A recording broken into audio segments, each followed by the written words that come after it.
Happy Tuesday, everybody, and welcome to December's Fix Tuesday podcast. And we appreciate you taking the time today to listen to our ramblings.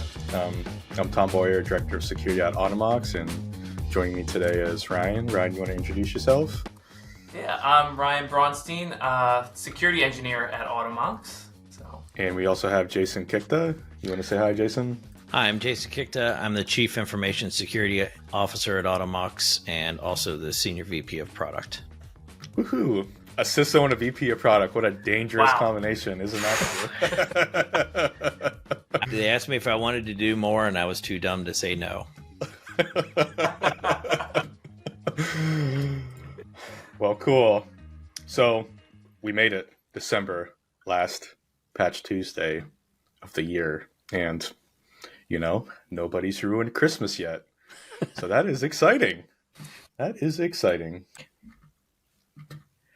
And it's funny because you and I made a joke about November being a very light month for Patch Tuesday, and December is even lighter. That always makes me wonder, is that a sign of improvement, or does it just mean that a lot of folks are busy working on something bad and horrible? They're all out there busy building our new AI overlords. Skynet. Yeah. V Microsoft.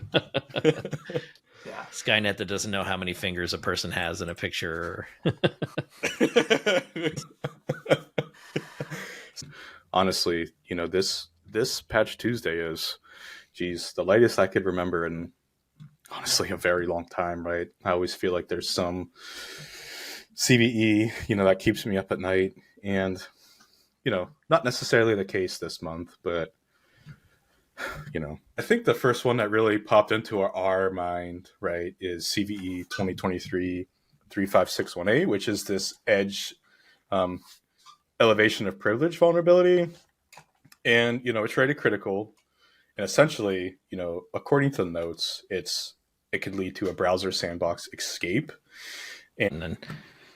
So it's interesting to me that they, it has a base score of 9.6, nearly maxes it out, and then a temporal score of 8.3. It's rated critical, but then they talk about it being rated as moderate because of the preconditions and the user interaction. But then you read the preconditions and the user interaction, and it's like, well, they'd have to host a website or a website that accepts user-generated content.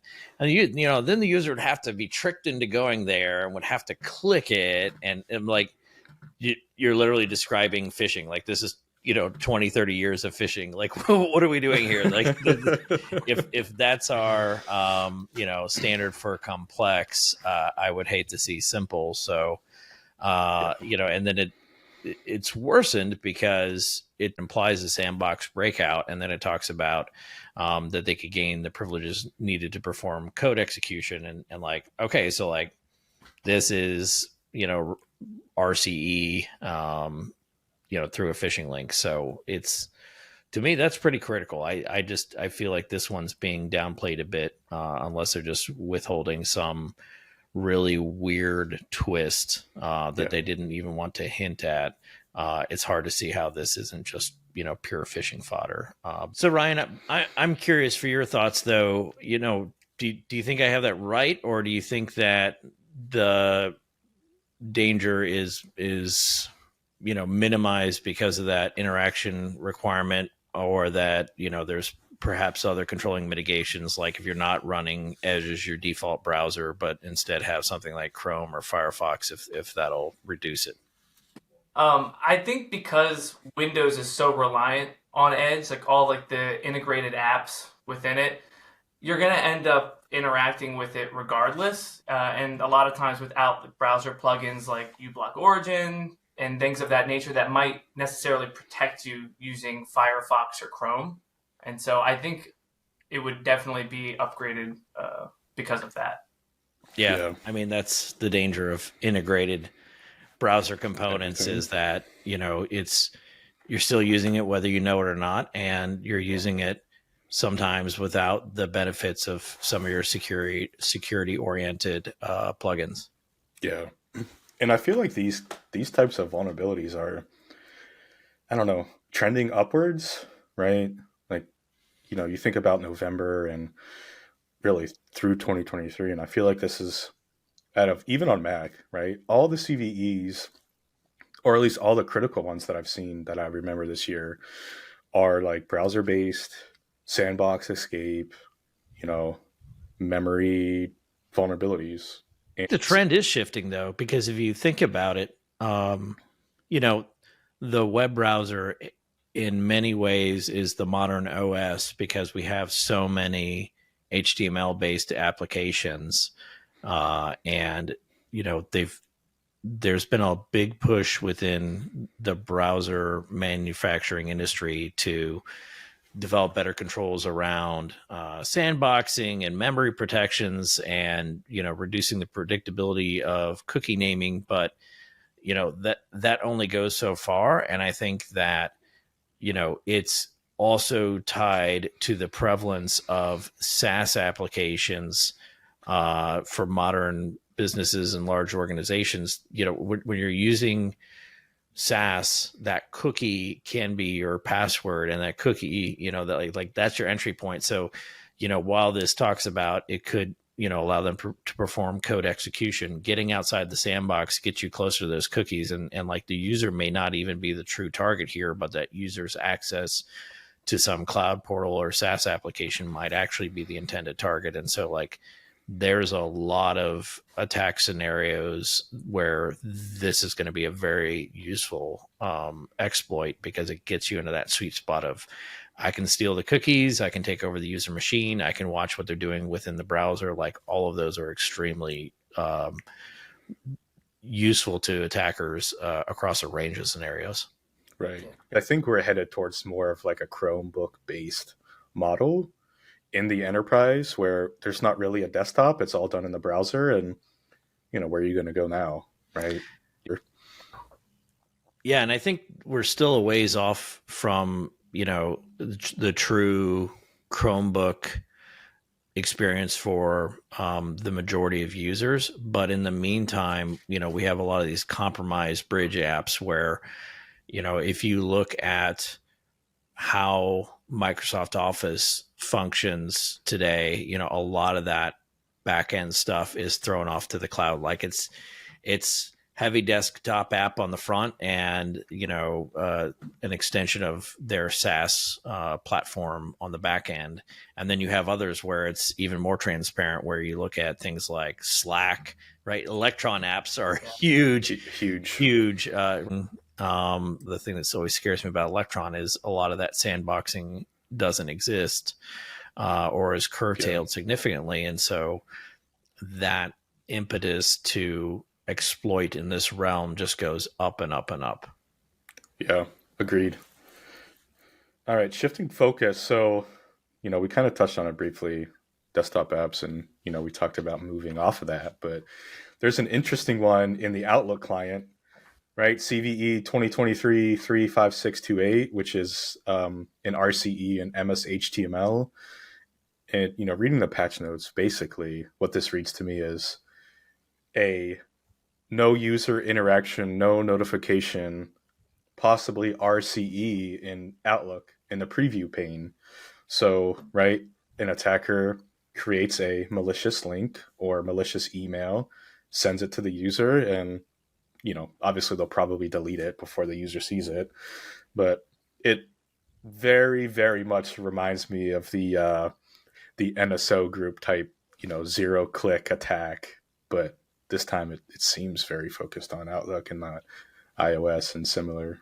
This definitely screams either higher end commercial actor like NSO, or high end state actor. Again, Five Eyes, Russia, China, Israel. This would all be within their capability envelopes to develop this exploit that gets you those features you really want. Of the victim never knows, the victim doesn't have to actually do anything, but you still get remote code execution on their machine, and so you can do whatever arbitrary actions you dream up, and the bar is high, right? There's complex memory shaping techniques that have to be used to leverage this, but that's again, like that's where they excel, is those types of actors are able to overcome that barrier. Now that being said, this type of exploit getting burned and being patched is still a significant blow to them. There's a lot of time and development effort that goes into this. But it's obviously proving fruitful, and the fact that these have been burned with somewhat regularity over the last 2 or 3 years doesn't tell me that they're going out of style. It does say that the industry is getting better at detecting them and mitigating them, but it also says that those actors are willing to bear those costs and keep working along these lines of exploitation. Yeah. And luckily, though, for a lot of us in the space, just because it's deleted from the user's device doesn't necessarily mean it was deleted from like a transaction log or an audit log. And so, back in November, around November 30th, Apple released their latest update, 14.1.2 on macOS devices. And then obviously iOS, it was like, 16.7.1, etc. But, two big ones came out of that.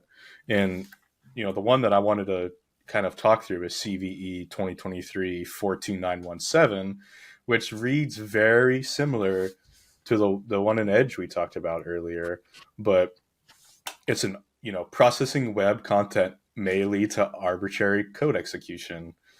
And Apple is aware that this is under exploitation, and Apple's very good at providing long descriptions, right? A memory corruption vulnerability was addressed with improved locking, right? That tells me so much. Thanks. But this is another one of those, like, not to always play the blame game, right? But I feel like we're in this trend where it's hard to get on an iOS device or a macOS device without attacking like WebKit or iMessage or those similar like NSO group attacks. And I don't think this is going away. And I'm curious your thoughts, Jason. I mean, not only is it going away, but I think there's both a good and bad here, right? The good news is it's really fantastic that Apple's been able to herd most of the exploitation in their ecosystem down to applications and processes that parse unsolicited payloads from other users, right? So like an iMessage, anyone can send you a message, right? Unless you're in lockdown mode. So people are texting you, they're sending you things, and then the system has to take that and parse that, and it's in that parsing of the text of the binary that the exploitation occurs, right? They're looking for parsing errors where they can give it irregular input and get the system into an unsafe state. Yeah. This one's interesting, and actually I want to bring up a related one because the one we're talking about is CVE 2023 42917, but 42916 also came at the same time. They're both from the same researcher at Google Tag, and that one's an out of bounds read addressed with improved input validation. Thank you, Apple, for your terrible notes. But that implies to me that these were probably being used as a pair. These were part of a single exploit chain, and so this again screams something like NSO group or top tier state actor. Yeah. So this affects iOS, iPadOS, macOS. They didn't mention tvOS, whether that's a little interesting, but more interestingly is that they released a patch for Sonoma, but not Ventura. And that's, right. But they talk about iOS versions before 16.7.1 being affected. So it would have been around in the right era. And I'm just wondering what was different about Ventura that allowed it to escape needing a patch here. Yeah, and they also reused the patch notes, right? I feel That like they is just also copied and pasted it through all of them, which, I get it. Maybe they were rushing, but maybe a little bit more due diligence on how we're releasing these CVEs. But I do appreciate them doing right these quick security updates. If you remember, I think they started that this year where Apple, went on this like security release cycle where instead of bundling security vulnerabilities within other patches, they do these out of band. And, I think that's important because the trend is attacking WebKit, attacking iOS, iMessage, etc. And, waiting months for a fix is just not going to cut it, yep. especially to us in the enterprise that use Macs and that secure Macs, right? Because, there are protections, but really, the best protection that we have is getting those things updated.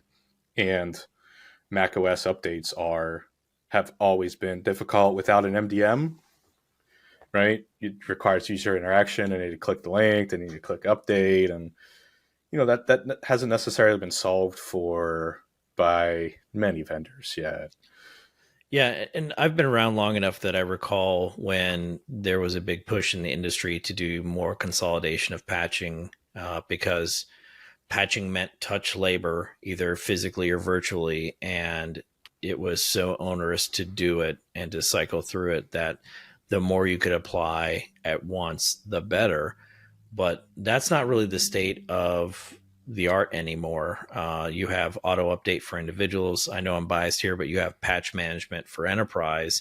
And so having more patches is not necessarily a significant impact, because you have automated solutions to deploy and implement those patches. And it's still a far better thing to have it available than not have it available, because the reality is this WebKit vulnerability and the Outlook one that we discussed earlier, they don't affect every organization, but Yeah. those things that are valuable to state-based actors, it's critically important. And so if you're a defense contractor, if you're a Ministry of Foreign Affairs, because all of them seem to get hacked on the regular, think tanks, and then that broadens outward more so than I think people generally appreciate. In the 2020 election cycle, when I was working at Cyber Command, we had to release an advisory from the U.S. government about Russian state actors hacking into schools that happen to be election sites. Now they couldn't get from there to the actual polling machines. That was impossible. And so, I'm still personally a little bit undecided on whether they thought that they might have a path to target there or whether they were just trying to create noise and friction for us. But it doesn't matter. Those educational institutions and local municipalities who got hacked, like they still had an issue. And within another election coming up, like their impetus to put in patches for things that are a little more advanced is going to go up again. And so they're going to have to handle these sorts of things. Yeah. And to your point around elections, and, I think about like where I am, there's almost all the voting stations are at churches, right? Mm-hmm. When was the last time someone talked about church IT? Right. That's an MSP probably that has thousands of devices maybe, and, they're probably heavily focused on Windows and not necessarily focused on Mac, right? Right. And I think that's... Go ahead, Ryan. I said, or somebody's nephew who's doing their IT for them. True. That's a common It's theme for me. Yeah. It's the nephew or the friend, and I think that's the modern travesty of cybersecurity. And Wendy Nather, when she coined the term the cybersecurity poverty line, really encapsulated it well, that, it's not the Fortune 500 companies who struggle with cybersecurity because they can afford to buy large, robust protections. They can hire massive teams. They can hire top-notch expertise and have all the best vendors and make technology shifts rather rapidly in certain areas. Some of them are much harder, but then you compare that to the things that are not as well serviced by IT and security monetization, like hospitals, schools, municipalities,